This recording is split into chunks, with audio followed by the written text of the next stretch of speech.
Hello, and welcome to another episode of IP Nexus. This is a platform where we share real-life experiences from individuals working across various sectors of intellectual property, IP. We aim to inspire, educate, guide and bridge the gap between theory and practice, showcasing both the challenges and rewards of pursuing a career in IP by sharing stories of real people in the IP field. I am excited to be your host today. I am Maarifa and today I am in the beautiful city of Stockholm. Our guest today is Tracy. Let's go find her.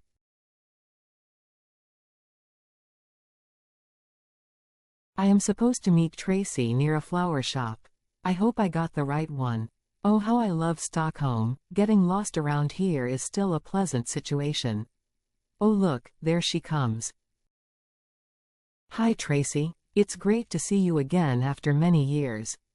It's so wonderful to see you again, Maarifa. Thank you for making the trip. Let's go inside the shop, shall we? Well, you got quite a lovely bouquet over there, Tracy. Thank you. You were quite helpful in making the arrangement. I wanted to introduce you to the IP Nexus community and ask you just a few questions for the start. I know our day is going to be quite eventful today. Well friends, meet Tracy J. Hoffman. She is a business advisor, IP expert and business owner in Sweden. Welcome to IP Nexus, Tracy. Thank you so much, Maarifa, for having me on IP Nexus. Tell me, Tracy, how did you first become interested in intellectual property? I have always loved new ideas and inventions. Like most people, I had heard about patents and maybe copyright. I saw an opening at the Swedish Intellectual Property Office to register patent applications that came in, and to me it sounded exciting to see new inventions. I am curious to know what specific event or influence inspired you to pursue a career in IP. I worked at the National IP Office for 6 years before I got properly involved in IP. It was when I changed position to first becoming a course coordinator at the marketing department that I started to learn more by coordinating and participating in courses on how to register IP. I got a better understanding, but it was when I changed into becoming an admin manager for the international training programs we had for the least developed countries and started to listen to the country projects that I really started to understand the impact that intellectual property can have on every level, from the small businesses needing to managing it to that it has the power to change the financial situation for a country, as it did for Ethiopia with the coffee. Do you know what, Tracy? I have gotten some great insights from you and I think I have earned a treat. I think we should head out for a fika. It would be criminal for me to leave Stockholm tomorrow without having a proper Swedish fika. That would be criminal indeed. Come on, let's go then, Maarifa. So Tracy, did you have any mentors who guided you into the IP field? What did you learn from them? The biggest icon in IP was Henry Olsen. What he didn't know was not worth knowing. He was also a kind and humble man. Other than that, I have learned from many. The first director for the training programs, Mr. Christian Nielsen, that pushed me to go out of my comfort zone and learn more. Also our director Karen Berg, our general counsel, was an amazing leader. I also worked with Patrick Anderson, that has brilliant IP knowledge when it comes to genetic resources. Then from WIPO there were many experts that were kind and knowledgeable, like the directors from copyright, Mrs. Gao Hang, TK from IP Academy, and director Shaquille and his team from the TK department. Other than that, many of the amazing participants in the training programs always shared their knowledge and supported me in different ways. Many are still my friends today. The biggest lessons I got was by listening to the projects of change in the program. By understanding the challenges, I could better understand why intellectual property is important. I could also see that we have similar challenges globally. We are all struggling with the awareness for an enforcement of the rights and how to fight piracy. You are so right. It's interesting how, despite our differences, we seem to have similar challenges when it comes to IP issues. My next question is, what challenges did you face when you first entered the IP field? At the IP office, my first thought was that they didn't promote the business value enough. They had videos explaining what a patent, trademark, etc. was and how to register it, but there was no why.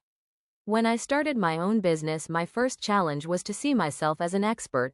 I had worked with high-level experts national and international from WIPO and the LDCs for 6 years, and many of them were very senior. Some also liked to tell me I could not know IP since I didn't have a degree. So at first I didn't intend to work in the field of IP in my business, but after a while I discovered that the awareness of IP among businesses was low, and I started to see mistakes they all made. Naming businesses in a way that cannot be protected or making logos from templates that other businesses already used. That means they will have problems later. Businesses started to ask for my help to register their trademarks, and EU IPO started a service called IP Scan. So I took their training to become a IP Scan expert. Having said that, it is not always easy to sell IP to businesses. They don't think it concerns them, that a business registration and domain is enough. To help them I need to educate first in many cases. It's amazing to keep seeing how each IP professional I speak to has a completely unique story to tell. How did your perception of IP change from when you started to where you are now? When I started, it was all about how to register IP. Now with the IP Scan, I am more into IP and business strategy, how to manage the rights, what agreements you need to make sure you don't have issues with ownership later, are there assets you can license and make money from, etc. Thank you, Tracy, for speaking to your friend to let us use his art gallery to finish up the interview. Oh yes, of course. Well, I guess we better get started. I will soon have to go to the airport. Am ready. Let's start. What aspects of IP work excite you the most? I love to come up with new ideas. I love everything creative, especially music, and I am always trying to understand more about the challenges people face and how people can make money from their art, and that it stops being something people should give for free. I am also passionate about business building, and it's a crucial part of growing a business that people are not talking enough about. What keeps you motivated in the IP field despite the challenges you may face? You can never fully learn, and for example, now with AI there are new interesting challenges to understand. You know, Wazo and I are for some reason biased towards patents. Are there any specific areas of IP that you are particularly passionate about? My focus are the trademarks for businesses and copyright for music and the ownership challenges, especially with IP. How do you stay updated and maintain your enthusiasm in such a dynamic field?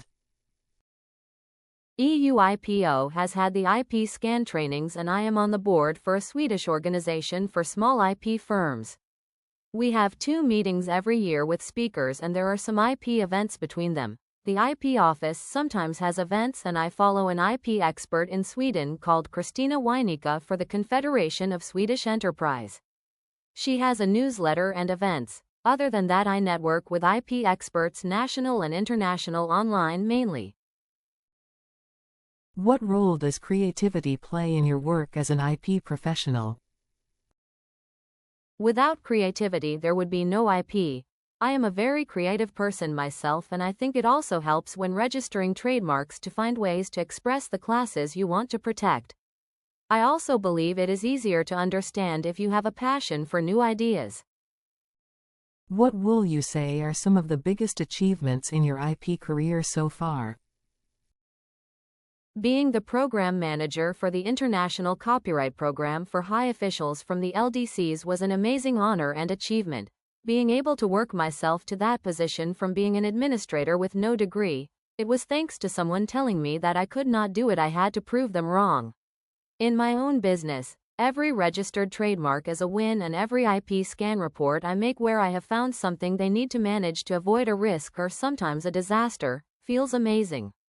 But my biggest win so far in my own business was to get invited to speak in front of businesses and artists about IP and AI. The event was for a new app that will pay creators for their content, and I really hope it will take off when they go public. It was an event with amazing people and great values when it comes to helping businesses and creative people. What impact do you hope to have in the IP field? I want to build more awareness about IP on a global scale, if possible become an international speaker on the topic. How do you contribute to the development or awareness of IP in your community or industry? I network with other businesses in real live and online events, and it is common that I am the only IP expert there. I also speak about IP in my social media channels. What do you consider to be the most pressing challenges in the IP field today? Awareness among small businesses. They need to know why IP is important to them. That a brand is not protected by business registration or getting the domain. They need the trademark, that you don't own the rights to what you create with AI, and it is not smart to create something similar to something well known to sell more. Patents has to be secret before registration, and above all, there need to be agreements to manage the ownership, and in the agreements it has to be clear what rights you sell and buy. What changes or advancements would you like to see in the IP field? More clarity on how to manage IP with things created with AI. Also, we currently cannot protect software as a patent in Europe. I think there should be patents or registered rights for software inventions. What advice would you give to someone just starting their career in IP? If you become an expert, network with businesses and understand their needs, find their pain points that you can solve with IP. After leaving the IP office, I could see there is a big gap between the experts and the businesses we want to help. Businesses will not come to you for help. You need to be where they are to educate them to come to you. Wow, Tracy, you have been generous with your knowledge and experience. This will be my last question before we close. What is your vision for the future of IP in your specific area of expertise? I think trademark registrations should be easier, more automated. Maybe in the future an AI tool can look at a business page and make a draft of the application. I would also want it to be less dependent on who is looking at the application. Secondly, that people will value the creators more and that they get paid in a fair way, and make it easier to make a living in the creative field. Additionally, IP scanning should be done in all businesses to avoid IP risks that can cause financial harm to the business. IP knowledge in general should be better, especially for businesses. And in a perfect world, it should be instant monetization of IP assets to make it more prioritized. As we wrap up today's episode, I want to extend a heartfelt thank you to Tracy for sharing her invaluable insights on IP, and especially on its role in empowering businesses. It's been a truly enlightening conversation, highlighting the importance of IP awareness and how it can be a game changer for businesses globally. Tracy, your passion and dedication to driving this message home, especially from your work in Sweden, resonates deeply with what we strive to achieve here at IP Nexus. To our listeners, I hope you've gained as much as I have from this exchange. Remember, understanding and leveraging IP isn't just for big companies, it's a tool every business can use to protect their innovations and stay competitive. Thank you all for tuning in. Stay curious, stay innovative, and until next time, keep navigating the IP landscape with us.